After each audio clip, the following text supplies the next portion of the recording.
n'attend de remerciements de personne.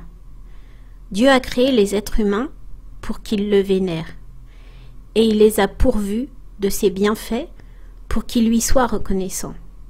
Mais voilà que beaucoup adorent d'autres que lui, et la majorité remercie d'autres que lui, car la méconnaissance, le désaveu, la vanité et l'ignorance dominent les âmes.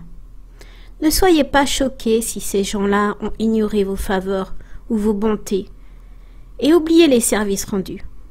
Peut-être même se sont-ils transformés en ennemis dont la haine n'a pour cause que votre bonté envers eux.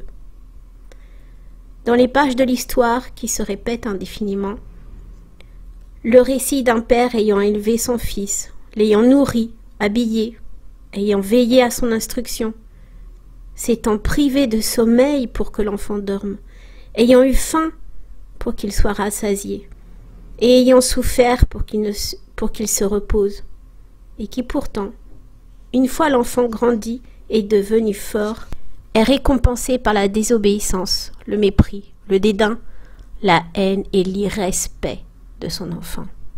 Alors soyez tranquilles, si vos bons services sont récompensés par l'ingratitude, et réjouissez-vous en sachant que vous serez récompensés par celui dont les trésors sont sans limite. Que cela ne vous incite pas à cesser les actes de bonté, de vos bonnes actions, mais que cela vous incite à vous préparer à l'ingratitude. Faites le bien pour l'amour d'Allah, car vous serez gagnant dans tous les cas. L'ingrat ne peut vous nuire ni par son mépris, ni par son ingratitude. Rendez donc grâce à Dieu, car vous êtes un serviteur obéissant, alors que cette personne est un transgresseur.